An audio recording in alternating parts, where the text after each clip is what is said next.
Bueno, retomamos el día de hoy. Ahora en el programa tenemos las comunicaciones orales que se van a emitir en formato de vídeo y sí que solicitaría a aquellos ponentes que están aquí en la sala si pueden pasar al estrado. Se dará paso a una o dos preguntas, que vamos muy justos de tiempos. Y también para aquellos ponentes que tienen comunicación oral, que están conectados por el Zoom, también estar atentos por si tienen que abrir el micrófono y responder alguna de las preguntas. Entonces son 5 comunicaciones en total. Adelante con los vídeos.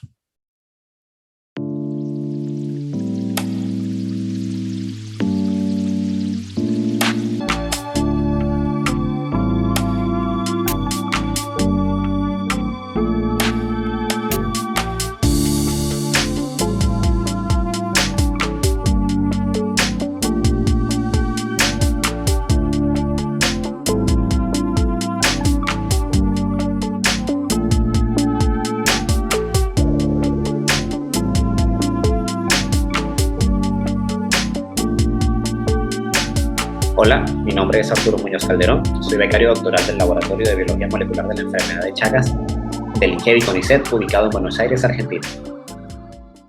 En esta oportunidad les voy a presentar un breve resumen del trabajo que estamos realizando al caracterizar molecularmente 3 genes de enzimas nitroreductasas de Trypanosoma cruzi como posibles biomarcadores de susceptibilidad a besniazol.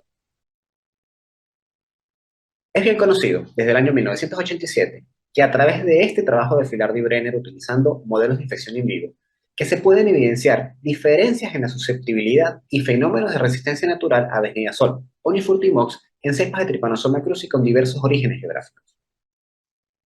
Desde entonces, en la literatura científica podemos encontrar un sinfín de trabajos donde se trata de esclarecer el porqué de estas diferencias en la susceptibilidad y en muchos casos pudiendo asociar, al menos parcialmente, esa resistencia farmacológica a ciertas enzimas que intervienen en el procesamiento de los fármacos por parte del parásito. De los trabajos que les mostré anteriormente, se puede inferir hasta el momento que el efecto citotóxico de besniazol y nifurtimox puede ocurrir por 2 vías de procesamiento. Una vía utilizando como intermediarios al glioxal y al glutatión y otra vía donde intervienen especies reactivas de oxígeno. Este mecanismo de acción parece estar dirigido principalmente por 2 enzimas, la nitroreductasa de tipo 1, NTR, y la prostaglandin F2-alfa sintetasa, o mejor conocida como OYE. Adicionalmente, muy recientemente se ha descrito una tercera enzima, una aldoketorreductasa, la cual parece estar involucrada en el proceso de detoxificación del parásito. Ahora bien, cuando un parásito se hace resistente, se conoce que puede ocurrir una delesión en uno de los alelos del gen NTR que va a inactivar la producción de la proteína. Respecto al gen OYE, se ha descrito que parásitos wild type que sobreexpresan esta enzima aumentan la susceptibilidad del parásito a besniazol. Sin embargo, hasta el momento no se conocen los mecanismos exactos de regulación de esta enzima en parásitos resistentes. Por otra parte, la enzima AKR se ha descrito que en parásitos resistentes aumenta sus niveles de expresión y mediante la interacción con moléculas de NADP y de peróxido de hidrógeno es capaz de tomar parte de este glioxal formado inicialmente por el procesamiento del fármaco por vías de NTR y OYE de esta forma detoxifica el parásito. Hasta acá todo bien. Sin embargo, todos estos hallazgos que se han realizado hasta el momento se han generado mediante la producción de parásitos resistentes mediante presión farmacológica durante meses en un laboratorio, lo que sin lugar a dudas es un sistema poco natural de selección y puede ocasionar cambios en el genoma de este parásito que no necesariamente son encontrados en la naturaleza. Por lo tanto, nos preguntamos, ¿existe variabilidad en estos genes sin necesidad de inducir resistencia farmacológica? Para responder esto, decidimos realizar una caracterización molecular de estos 3 genes relacionados con el procesamiento farmacológico en 85 cepas de Trypanosoma cruzi, aisladas de diversas fuentes biológicas, con diferentes DTUs y con orígenes geográficos que abarcaran gran parte del continente americano. Luego de la selección del material biológico, realizamos una extracción de ADN y mediante una PCR específica para cada uno de estos genes, amplificamos las secuencias, las clonamos y para cada una de las muestras de las 85 de Trypanosoma cruzi que tenemos, al menos 5 clones fueron seleccionados, enviados a secuenciar para posteriormente ser analizados bioinformáticamente. Acá les presento las mutaciones que se pudieron observar con mayor frecuencia en el estudio realizado. obtenidas mediante el alineamiento múltiple de la secuencia de aminoácidos, utilizando como cepa de referencia a Silvio X10, que es reconocida como susceptible a besniazol. Estos resultados evidencian que para las 3 enzimas evaluadas es posible encontrar mutaciones no sinónimas, bien sea producto por un cambio de aminoácidos respecto a la cepa de referencia, o bien por el cambio de algún nucleótido en la secuencia genética de estas enzimas que generan un codón para determinación temprana en algún punto de la secuencia de aminoácidos, lo que deriva en una proteína truncada o no funcional. Una vez que obtuvimos la frecuencia de mutaciones, decidimos clasificar estas 85 cepas bajo estudio, teniendo como referencia los valores de susceptibilidad a besniazol que se obtienen mediante ensayos de IC50. Y con esta metodología pudimos ubicar al menos 40% de las cepas como susceptibles o resistentes. Y con esta nueva clasificación, realizamos un análisis multivariado para evidenciar las posibles correlaciones con las mutaciones encontradas para las 3 enzimas en la población de estudio. Del análisis multivariado, obtuvimos el siguiente perfil de mutaciones que al parecer pueden estar relacionadas con cepas resistentes a besniazol. Ahora bien, hasta el momento, toda la evidencia relacionada con los mecanismos de resistencia en Trypanosoma cruzi se han realizado mediante el estudio y caracterización de cepas de Trypanosoma cruzi en cultivo excénico. Sin embargo, es bien conocido que en el proceso de selección clonal que ocurre en Trypanosoma cruzi, justo los cultivos axénicos son los que representan la menor diversidad parasitaria posible. Por lo tanto, en este trabajo, decidimos afrontar la tarea de intentar amplificar estos genes, que en su mayoría son de copia única, directamente sobre las muestras clínicas de los pacientes con enfermedad de Chagas, bien sea en fase aguda o bien sea en fase crónica, con el fin de caracterizar poblaciones naturalmente infectantes de Trypanosoma cruzi. Para ello, seleccionamos una cohorte de pacientes venezolanos pertenecientes a 2 brotes de enfermedad de Chagas por transmisión oral, que hasta el año 2018 han presentado escasa respuesta al tratamiento con besniazol. Cada paciente, incluido en este estudio, presentó al menos una muestra pretratamiento, representando su fase aguda, y al menos 3 muestras post-tratamiento en diversos momentos del seguimiento clínico parasitológico. A cada una de estas muestras de sangre se les extrajo ADN genómico y se les aplicó el mismo algoritmo de trabajo anteriormente descrito. Estos son los resultados que obtuvimos. Y lo principal que hay que mostrar es que, dado el escaso número de copias que presentan estos genes en Trypanosoma cruzi, solo fue posible la amplificación en aquellas muestras clínicas con cuantificaciones de carga parasitaria superiores a 10 equivalentes parasitarios por ml. Sin embargo, a pesar del bajo porcentaje de muestras positivas que logramos encontrar para estos 3 genes evaluados, logramos demostrar por primera vez que sí es posible amplificar y caracterizar secuencias de estos genes NTR, OYE y AKR a partir de muestras clínicas, bien sea en pacientes en fase aguda o que transitan la fase crónica de la enfermedad. Una vez secuenciados estos genes, donde obtuvimos la secuencia de las poblaciones naturales de Trypanosoma cruzi, decidimos realizar una validación clínica del perfil de mutaciones que les mostré con anterioridad, ¿sí? que pueden estar correlacionadas con la resistencia al fármaco. Y pudimos encontrar que en el 100% de las muestras pretratamiento amplificadas y en el 22% de las muestras post-tratamiento, se evidenció la presencia del codón stop prematuro en el aminoácido 121 de la proteína AKR. Caso similar se encontró con las 2 mutaciones específicas para el gen NTR, observándose en el 50% de las muestras pretratamiento amplificadas y en el 11% de las muestras post-tratamiento. Curiosamente, en el paciente codificado como OCD1, fue posible mapear la mutación para el gen AKR y una de las 2 mutaciones para el gen NTR. Adicionalmente, fue posible ubicar estas 2 mutaciones para el gen NTR en secuencias obtenidas de 3 vectores Pastrongylus geniculatus capturados en el área de transmisión de los brotes orales, lo que apunta a la idea que es posible encontrar poblaciones poco susceptibles al tratamiento con besniazol inmersas dentro de los ciclos naturales de transmisión. Como perspectivas a futuro, queremos seguir validando estos perfiles mutacionales encontrados para los genes NTR, OYE y AKR con otros grupos clínicos de interés para comprobar la utilidad real de estas mutaciones puntuales que hemos encontrado como biomarcadores de susceptibilidad y con ello aportar una herramienta adicional para el diseño de nuevas pautas terapéuticas más eficaces en zonas geográficas específicas y, en la medida de lo posible, poder realizar esquemas de tratamiento mucho más personalizados. Finalmente, agradecer a todas las personas involucradas de alguna manera en este trabajo y en especial a los pacientes que año tras año han aportado su colaboración y obviamente a los entes del financiamiento. Muchas gracias por su tiempo.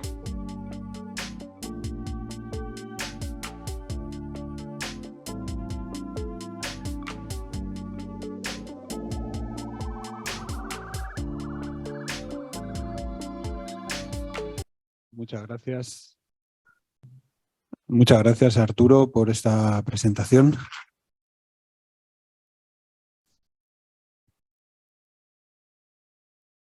¿Alguien tiene alguna pregunta en relación con esta primera comunicación oral?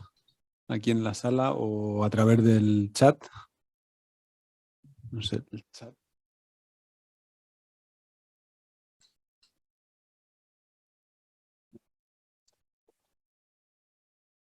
Una pregunta de mi lado, Arturo. Sí. ¿Qué frecuencia estas mutaciones que estáis viendo, con qué frecuencia se podrían dar en la población de T. crucis circulantes? Es la pregunta que queremos, y estamos validando ahora con las muestras clínicas. La frecuencia de las mutaciones básicamente no se conoce. La mayoría de los estudios se han hecho en base a cepas, no se han detectado, no se han caracterizado directamente en pacientes. Por lo poco que hemos estudiado a nivel de las secuencias genéticas extraídas de las muestras de pacientes, deben estar rondando el 2%, 3%. No es tan frecuente encontrar este tipo de mutaciones. Lo que sí es relevante es que cuando se encuentran, por lo general se encuentra en la muestra pretratamiento y en muestras post-tratamiento del mismo paciente. Es decir, que es un mecanismo y es una caracterización genética que se mantiene a lo largo del seguimiento del paciente y por tanto es parte de la población parasitaria que infecta al paciente. ¿Podría ser entonces un proceso de selección clonal, a lo mejor de selección de las poblaciones si es pre y post, que sean las que son resistentes que prevalecen? Sí, son poblaciones naturales que se encuentran en circulación dentro de los ciclos de transmisión de la enfermedad, del parásito, y lo que no sabemos es si esa población se fija clonalmente dentro del paciente por el mismo proceso de selección inmunológica o por selección farmacológica, y si eso se clona a lo largo del tiempo. Es lo que no sabemos y es lo que estamos tratando de dar la respuesta aumentando el N muestral de muestras clínicas. Muy bien, muchas gracias, Arturo. Gracias por la disponibilidad y por las respuestas. A ustedes. Muchas gracias, hasta luego. Si les parece, pasamos con el siguiente vídeo.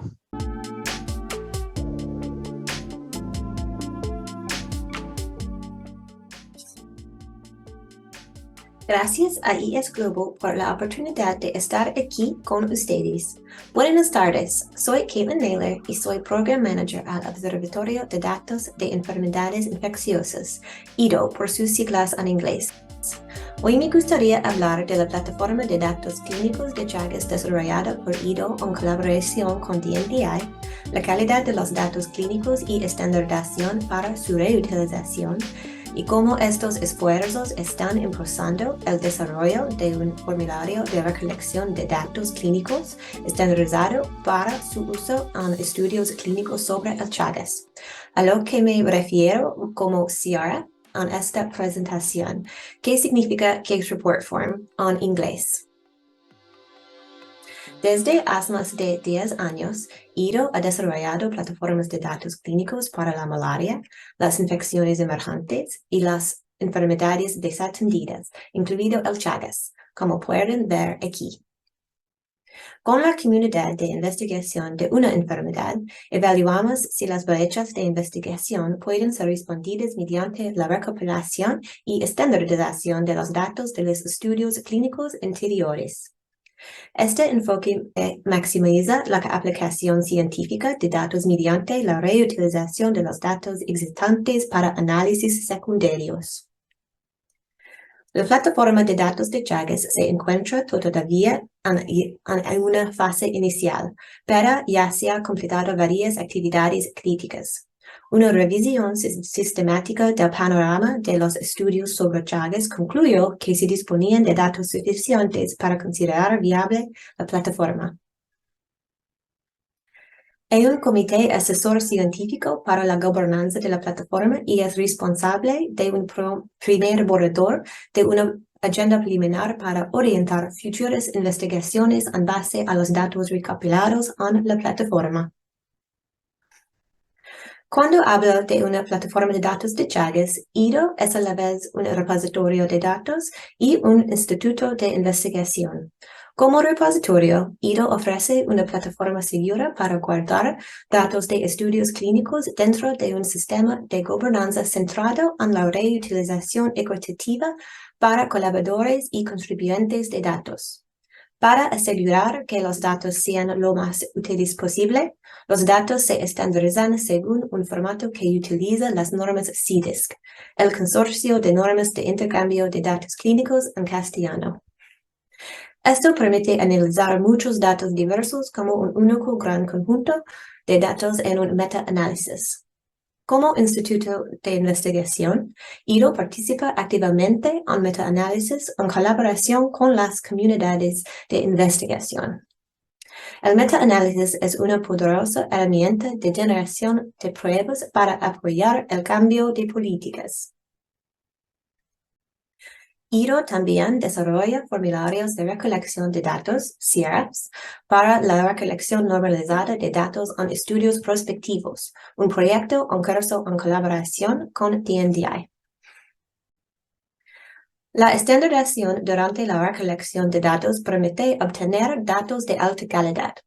La estandarización incluye la notificación de todas las variables críticas, incluidas las definiciones de las variables y los criterios de evaluación, y el registro consistente de los datos. Esta aumenta la reutilización al permitir la agregación de datos para su comparación, lo que incrementa el impacto global de los datos. En colaboración con DNDi, IDO está desarrollando un CRF normalizado de Chagas para su aplicación en estudios clínicos, que proporcionará una herramienta para la recolección de datos estandarizada. El CRF se basará en las normas de datos para el Chagas crónica en su fase indeterminada.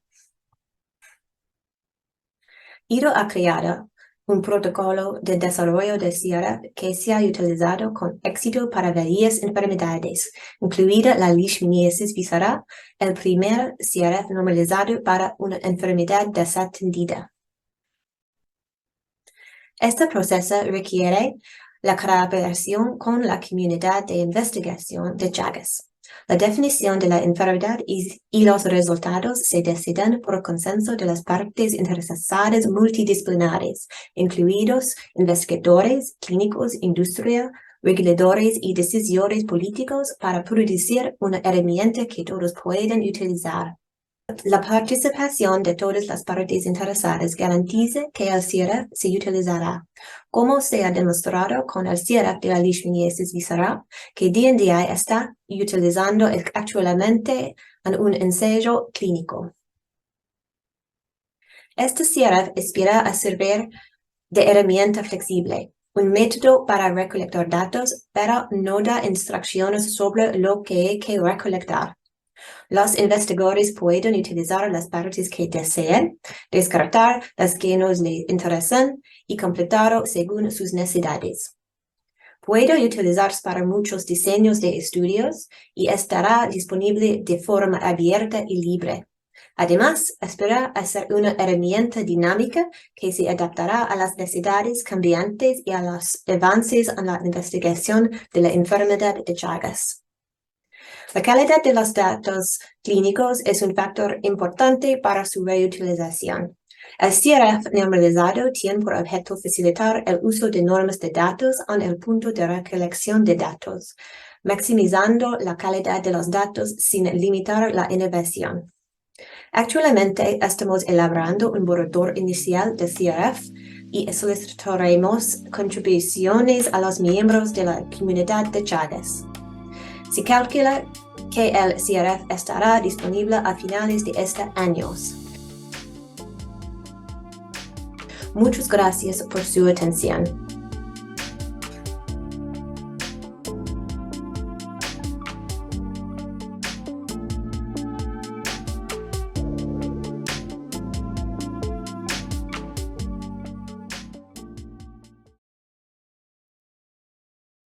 Muchas gracias, Caitlin, por la contribución. ¿Hay alguna pregunta en relación con este vídeo?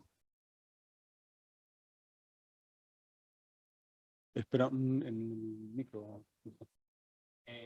El CRF incluye datos también de factores de riesgo, de exposición. Usa es mejor o... ¿Aló?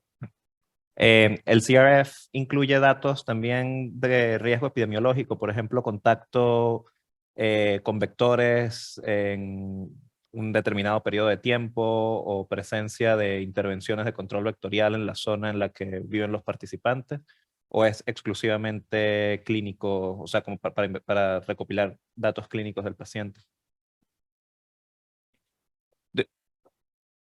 Would you prefer in English? Yes, the that question? would be Yeah. great. Okay, no worries. No worries. Yeah, so I was wondering if the CRF also includes sort of epidemiological risk variables like contact of the patient with vectors in its residence, or like how often vector control interventions are applied in the area surrounding the case, or is it, or if it's only limited to clinical manifestations or the clinical state of the patient. So it's limited to the clinical state of the patient.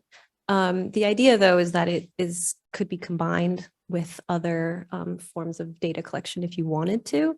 But yeah, it is designed kind of for randomized controlled trials, cohort trials, surveillance.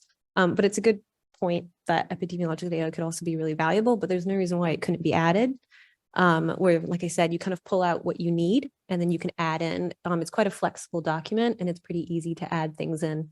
The CDISC annotation is kind of a bonus. It's not required. And it's also, CDISC has really good instructions. And should you want to collect it in that format, you can invent variables because they don't collect everything anyway.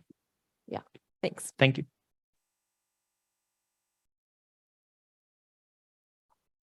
Sí, nada, que el CRF en su estado actual pues se limita a la recolección de datos clínicos, pero pues como dijo Caitlin, es una herramienta bastante versátil que permitiría luego la integración con otras herramientas más de vigilancia epidemiológica o de control vectorial, ¿no? Muchas gracias. ¿Alguna pregunta más o vamos con el siguiente vídeo entonces?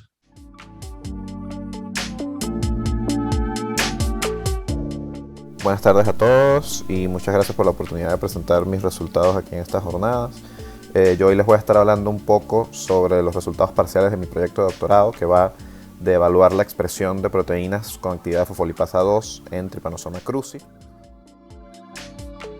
A modo de introducción, estamos estudiando las fosfolipasas A2, que son enzimas que están involucrados en el procesamiento de los fosfolípidos de la membrana plasmática de distintos eucariotas. Básicamente lo que hacen es que inducen cortes que separan las cadenas laterales de ácidos grasos del núcleo de glicerol de la molécula principal, ¿no? Y producen una serie de moléculas que se denominan lisofosfolípidos. Estamos interesados en particular en uno de esos lisofosfolípidos o en una familia de esos lisofosfolípidos que son las lisofosfatidilcolinas, que se originan por el procesamiento de la fosfatidilcolina por parte de estas enzimas. Las lisofosfatidilcolinas se sabe que son factores de virulencia no solo de T. cruzi, sino de muchos patógenos distintos.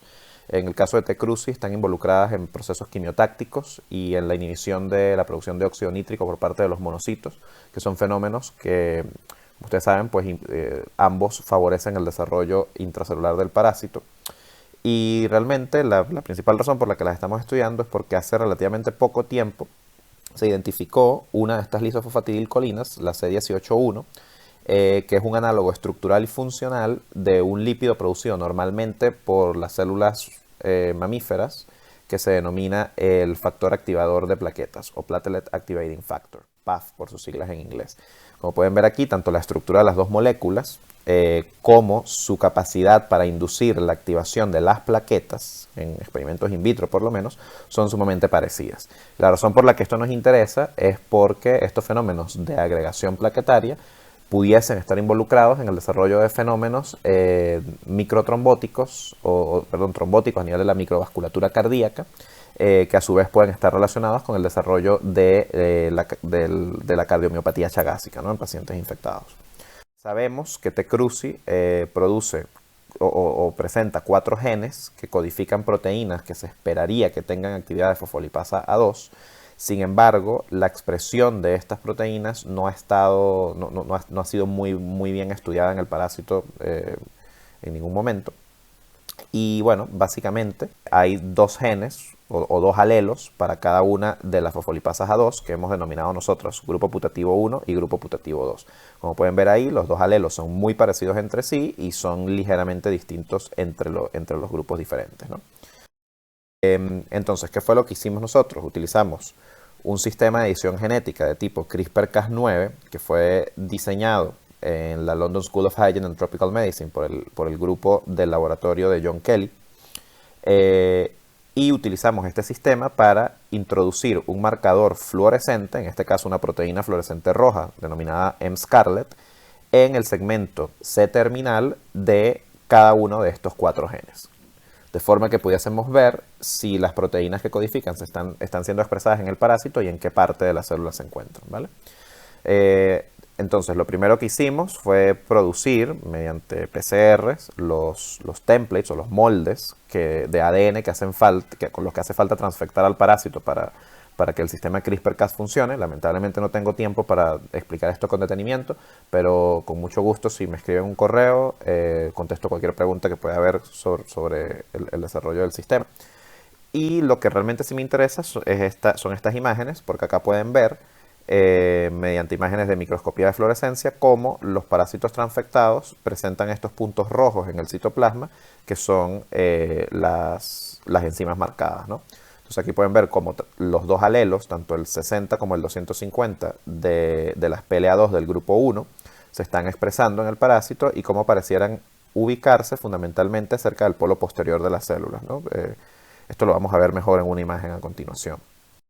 Esto es lo mismo, pero con los dos alelos de las fosfolipasas A2 del grupo 2, el alelo 50 y el alelo 257, como pueden ver acá, y vemos que se repite más o menos el mismo patrón, ¿no? Hay expresión de la proteína con predominancia con predominancia cerca del polo posterior de la célula. Se ve particularmente bien en la imagen de abajo en el medio. Y de hecho, si ampliamos esa imagen, pueden ver aquí cómo se ve claramente que hay 3 puntos en el polo posterior del parásito, con fluorescencia roja y que se corresponden a las proteínas marcadas. Vemos que está en el polo posterior también porque está en el extremo opuesto del flagelo, como se puede ver aquí en esta diapositiva. Y como se observa con mucho más detalle en esta reconstrucción tridimensional. Lo que se ve en verde, se olvidaba decírselos, es el citoplasma del parásito, porque estos parásitos han sido modificados genéticamente para que expresen una proteína fluorescente verde también, que es M-neon green. Entonces, bueno, en base a esto, concluimos primero que los 4 alelos que tienen actividad putativa de fosfolipasa 2 se están expresando en epimastigotes de T. cruzi, por lo menos en la cepa C. Brenner, que las proteínas parecieran estar ubicadas en el polo posterior del parásito y circunscritas a organelas bien definidas, por lo cual creemos que pudiesen estar en los reservosomas.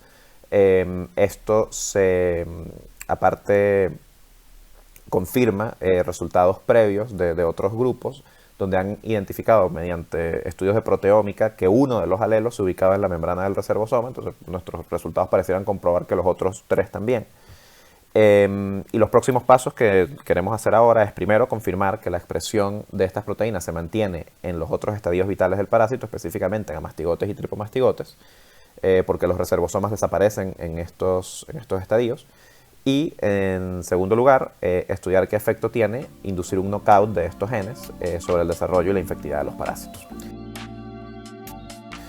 Muchísimas gracias al doctor Julio Alonso Padilla y al doctor Kim Gascón, que son mis supervisores de proyecto acá en Barcelona, y también al doctor Michael Lewis y el doctor Martin Taylor de la London School of Hygiene, que han sido fundamentales para el diseño y el desarrollo de todos estos experimentos. Muchas gracias, ahí está mi correo y bueno, estoy abierto a cualquier tipo de preguntas que puedan tener.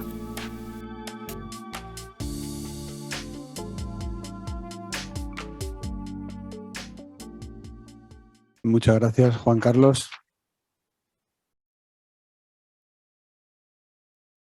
No sé si hay alguna pregunta en la sala en relación con esta comunicación. ¿No? Y en el chat.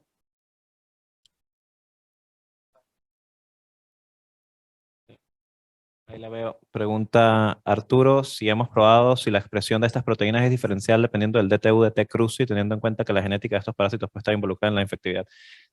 Sí, a ver, la respuesta es muy corta, no lo hemos probado. Únicamente hemos trabajado hasta ahora con Celebrenner, que es la cepa como principal, la que está mejor anotada con respecto a los parásitos. Celebrenner pertenece al DTU, al TC6. Creemos que, a ver, o sea, sobre todo dado el rol fundamental que las lisofosfatilcolinas tienen en la patogenia de la enfermedad, no solamente el desarrollo de los fenómenos trombóticos, que es lo que nos interesa a nosotros, sino todo lo que es la mediación de la respuesta inflamatoria que causan estos lípidos en los monocitos, sobre todo. Esperaríamos que si se expresa en una, se exprese también en los otros DTU. Sin embargo, esto hay que comprobarlo experimentalmente. Y una cosa que nos gustaría hacer es probarlo, por ejemplo, en Silvio X10, que es un TCU1, un TCU completamente distinto a Celebrenner.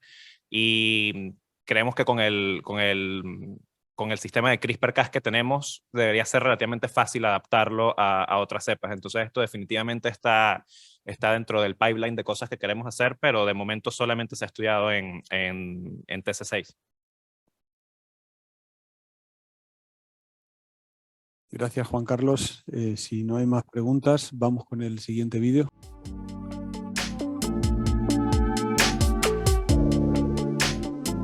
Buenos días acá en México. Yo soy Alejandro Martínez de la Universidad de Guadalajara, una de las principales universidades aquí en México. Soy entomólogo médico. Yo me dedico esencialmente a la relación que hay entre los triatominos y la gente, los problemas que nos causan los triatominos. Y entonces ahora derivamos un proyecto, tratamos de hacer un proyecto un poquito más amplio sobre el impacto de la mejora en la vivienda en la transmisión de Trypanosoma cruzi en un área rural, acá del occidente de México. Somos un grupo interdisciplinario, lo hicimos con algunos compañeros de otras instituciones, con la intención de que pues, tuviéramos una visión más amplia del trabajo. La enfermedad de Chagas, como todos los que participamos en estos eventos sabemos, es considerada a nivel mundial una de las principales enfermedades transmitidas por vectores. A nivel mundial, se encuentra distribuida más allá de Latinoamérica, pero en Latinoamérica, en este continente, México es considerado el segundo país con más casos de gente infectada por Trypanosoma cruzi.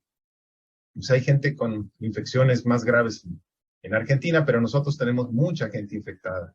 Mayormente nuestros coterráneos se infectan por las enfermedades, o sea, por transmisión por vector de Trypanosoma cruzi. O sea, el problema son insectos hemípteros triatominos. Ahí está el problema, ¿no? Que tenemos demasiadas especies. Nosotros tenemos registradas 35 especies, teníamos 33, hemos encontrado recientemente otras 2, 35 especies de triatominos, entonces somos el segundo país solamente después de Brasil, en la cantidad de triatominos que tenemos.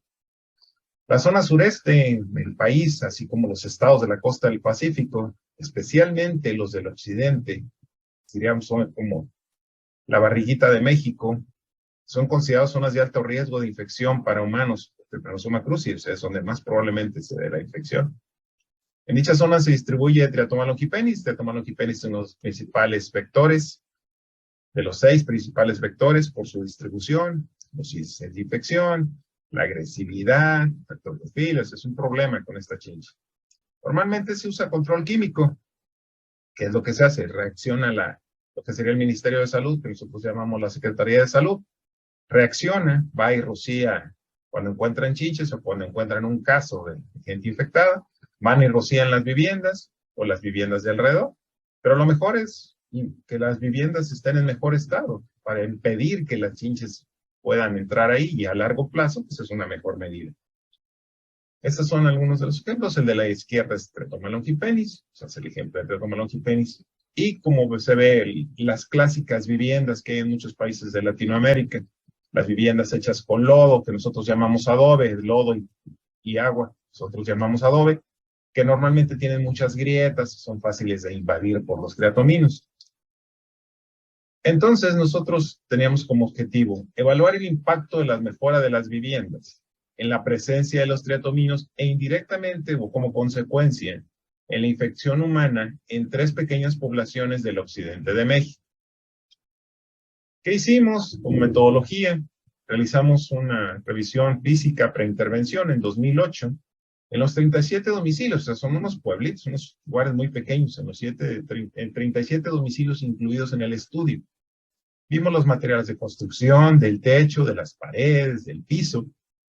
Cuantificamos la malla mosquitero metálica en las ventanas, o sea, eso que impide que penetren las chinches, porque hay un estudio muy bueno en la península de Yucatán, o sea, en el sureste de México, que indica que eso es una muy buena medida, elimina mucho del problema.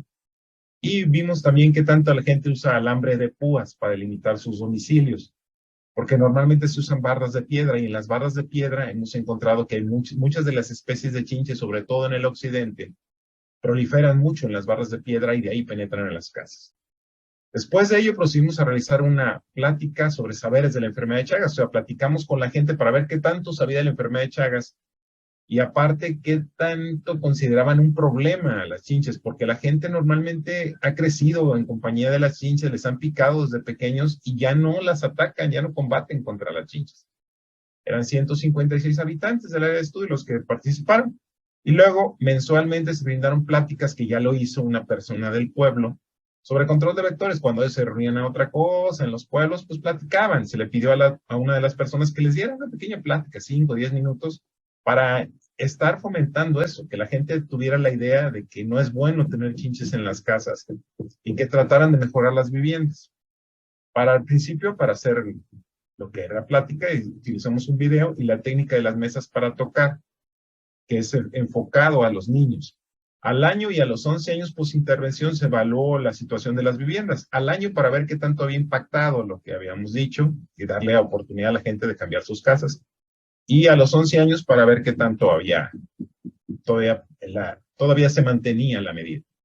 Las mesas para tocar es una cosa que hicieron los norteamericanos. Inventaron esta jugada. Una forma de combatir los vectores lo hicimos primero con Aedes y nosotros después lo hicimos ya con las chinches, donde al niño se le enseña, se le pone en contacto con la chinche y se le deja ver las chinches de cerca, para que el niño, está familiarizado el niño, pero normalmente no le toma mucha atención. Entonces así que el niño los vea, les llama mucho la atención verlos bajo el microscopio estereoscópico, todas las estructuras que tienen las chinches. Entonces es llamar la atención de los niños sobre eso, después comentarles, ponerlos a dibujar, que vean las estructuras, la importancia de la chincha y el problema de la enfermedad de Chagas.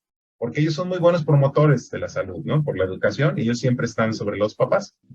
Entonces, preintervención, como resultados, teníamos 5 casas que tenían techo de concreto y paredes recubiertas de cemento. Una sola de las casas tenía malla mosquitero en las ventanas y ninguna tenía alambre metálico para delimitar los domicilios. Al año, un año posterior a la intervención, casi la totalidad de las casas tenía techo de concreto. Conseguimos un apoyo gubernamental, se hizo el trámite, y la mitad de las casas tenían paredes recubiertas de cemento, llegando a casi 3/4 partes, 75.7, a los 11 años post-intervención, o sea, se mantenía.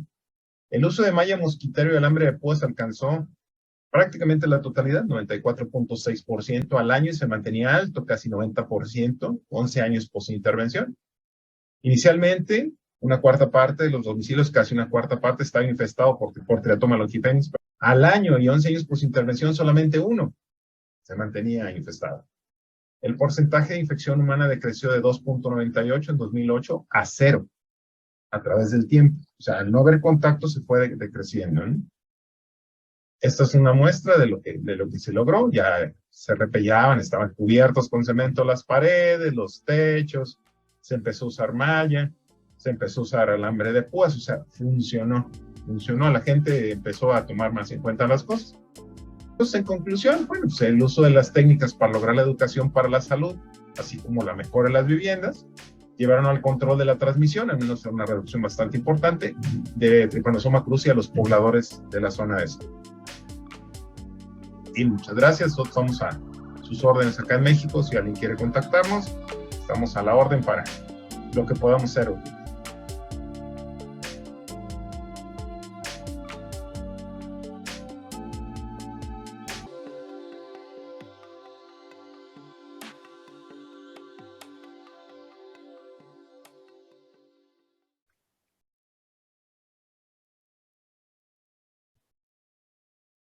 Muchas gracias, José Alejandro. No sé si hay alguna pregunta en la sala, no sé si ahí está disponible en el Zoom. ¿Alguien tiene alguna pregunta?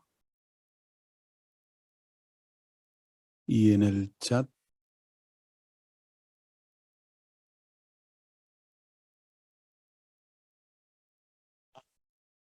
Hay una pregunta en la sala y una en el chat. No sé si vamos primero con la del chat, que la tengo acá.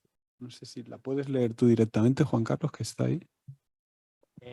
La pregunta es si han aplicado algún estudio de intervención evaluando el aprendizaje de la enfermedad.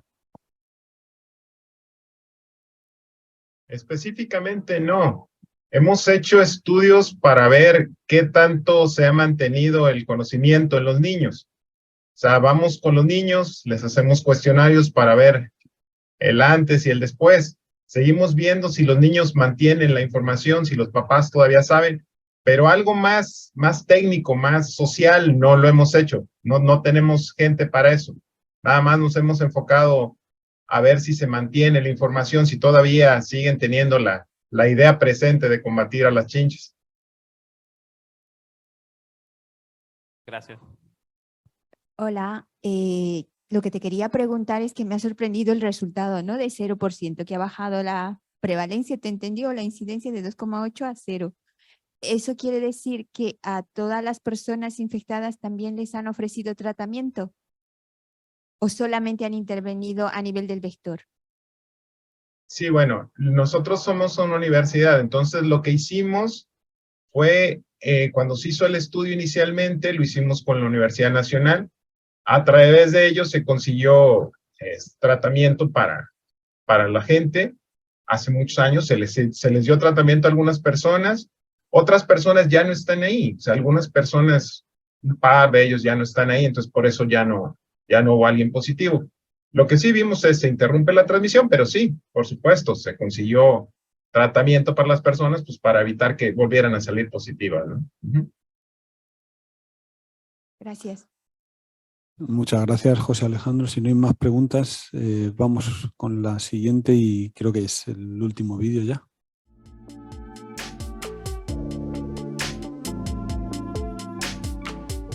Mi nombre es María José Vidal y soy enfermera y trabajo en el Servicio de Prevención y Control de Enfermedades Emergentes en la Subdirección General de Vigilancia y Respuesta a Emergencias de Salud Pública del Departamento de Salud en Cataluña. Y tengo el gusto de estar aquí con ustedes para presentar la comunicación titulada Abortos en población infectada por Trypanosoma cruzi en Cataluña 2010-2021.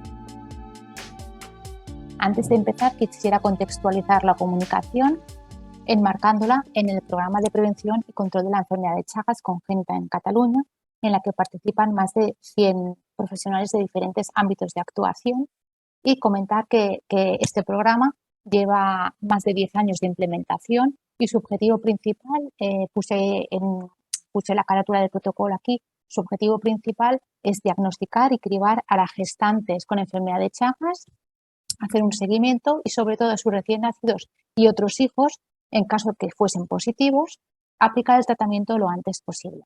Por tanto, una vez hecho esta contextualización, pues pasamos a comentar la comunicación, cuyo objetivo principal es estudiar los abortos notificados en gestantes diagnosticadas de enfermedad de Chagas en el marco del programa que acabamos de comentar. En cuanto a la metodología, comentar que la notificación de los casos positivos a Trypanosoma cruzi en gestantes se realiza básicamente a través del Sistema de Notificación Microbiológica de Cataluña, que desde el 2015 tiene un carácter obligatorio. Lo que son las variables analizadas las tienen aquí ustedes recogidas y parte de estas variables se hizo una comparación entre estos dos periodos de estudio. Y pasamos a los resultados. Podemos decir que en el periodo de estudio 2010-2021, de todas las gestaciones analizadas con enfermedad de Chagas, casi un 15% la gestación terminó en aborto. Y de este porcentaje, de este 15%, si lo analizamos según los tipos de aborto, destacar que un 59% el aborto fue o bien espontáneo o bien muerte fetal. En relación al momento en el que la gestante se diagnosticó de enfermedad de Chagas, tanto si analizamos el total de los abortos como si analizamos en color azul solamente los abortos espontáneos, destaca que más de un tercio de las gestantes fueron diagnosticadas durante la gestación en curso.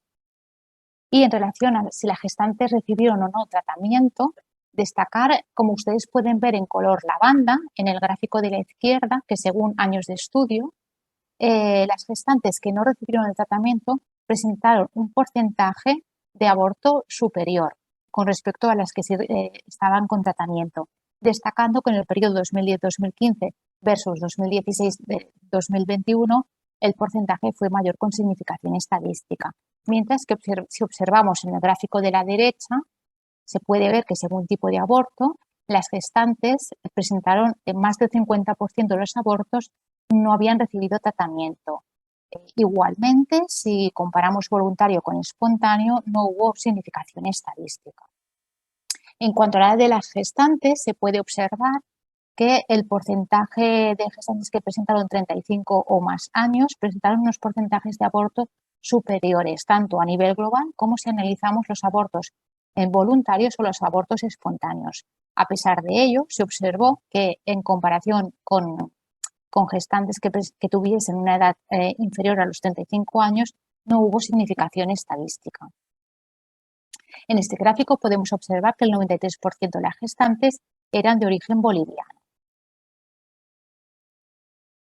Y en este otro gráfico se puede observar que 3/4 partes de la forma clínica de la enfermedad era crónica indeterminada.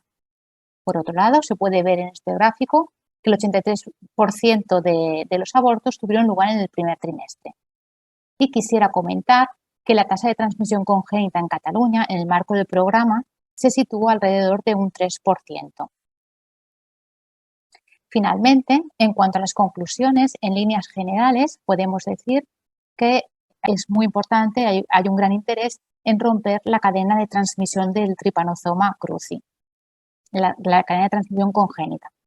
Y en este sentido es muy importante aunar esfuerzos, sumando esfuerzos todos juntos, pero enfatizando especialmente en el cribado y el diagnóstico microbiológico y muy especialmente en la etapa preconcepcional, en todas aquellas mujeres en edad fértil que provengan de zonas o de áreas endémicas, con el objetivo de iniciar un tratamiento de forma completa lo antes posible, ya que hay autores que reportan que el tratamiento contribuye o disminuye el riesgo de transmisión congénita en un futuro embarazo. A nivel de los datos comentados, destacar que casi un 60% de las gestantes presentaron un aborto espontáneo o muerte fetal y más de la mitad de las gestantes no había recibido tratamiento. También destaca que más del 70% presentaba 35 o más años y que el 80% de los abortos se enmarcaron en el primer trimestre. Y estos datos están acordes con literatura consultada. Por otro lado, hay autores que reportan una posible infranotificación de abortos y de muertes fatales por Trypanosoma cruzi. Por otro lado, igualmente, el riesgo de transmisión congénita puede ser producto de la interacción compleja entre el nivel de parasitemia, el estado inmunológico de la gestante, factores placentarios y la cepa infectante. Asimismo, hay autores que objetivan la presencia de alteraciones trofoblásticas y en vellosidades coriónicas vinculadas al parásito. Y por todo esto comentado, se sugiere profundizar en estos hallazgos, fortalecer las políticas de actuación que se están realizando, sensibilizar y concienciar a la mujer y fomentar el tratamiento preconcepcional.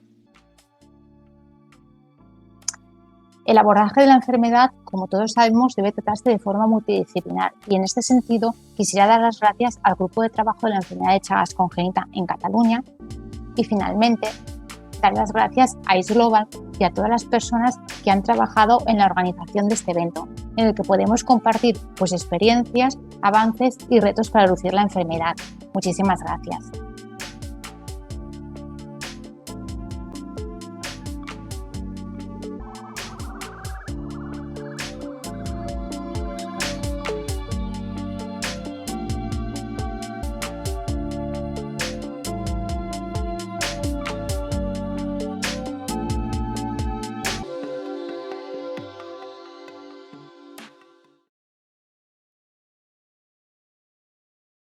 Muchas gracias, María José.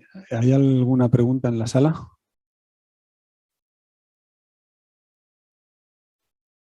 Tenemos 2 preguntas en la sala. Ahora acercamos los micrófonos. Bueno, empieza. Sí. Pregunto.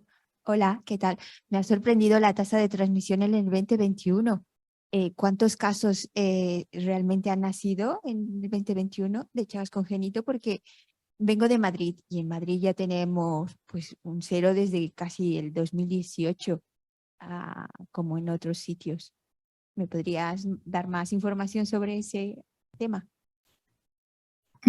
Sí, no, en primer lugar, gracias por la pregunta. Y sí que es cierto que en los últimos 20, 21 y 22 tenemos que depurar mucho, pero es posible que nos falten datos todavía. Entonces, es una estimación, esa tasa es una estimación que la hemos anotado en la curva, pero falta cerrarlo completamente. Que una posible explicación sería que el número de gestantes testadas sea diferente aquí que en Madrid. ¿Como el número de gestantes? El número de gestantes testadas por año que hay en Cataluña, ¿cuál es?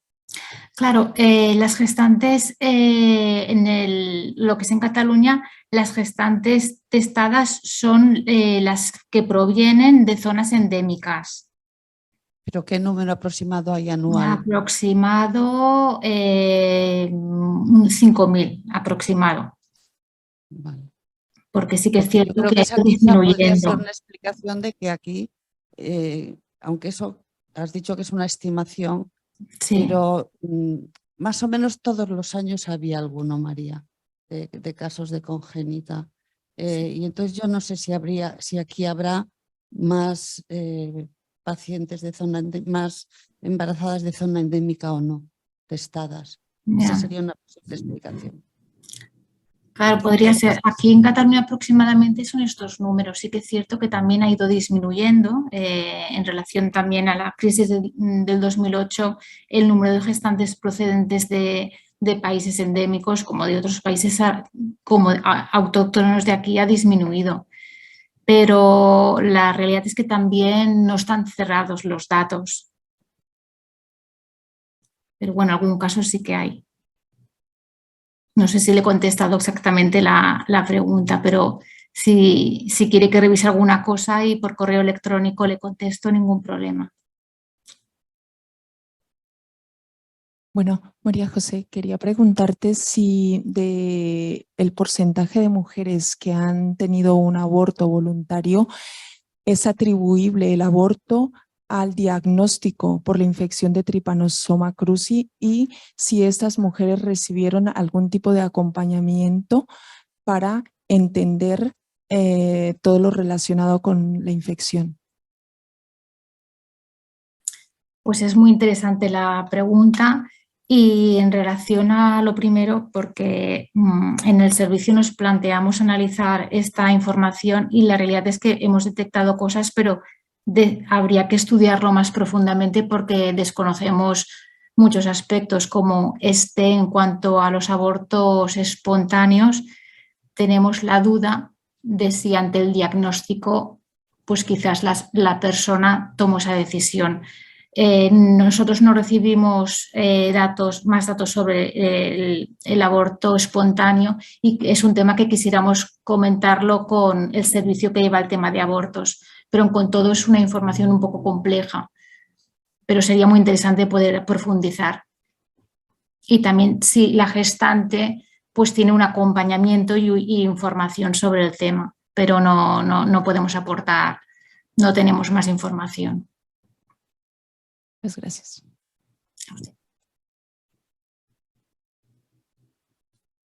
En el chat había 2 preguntas, pero que creo que se relacionan mucho con la última porque tienen que ver con cómo fue corregido el posible riesgo de que hubiese un efecto ahí de confounder de que otras causas fuesen las que hubiesen llevado a la pérdida del embarazo durante ese primer trimestre y que no fuese algo necesariamente causal por la infección por T. cruzi.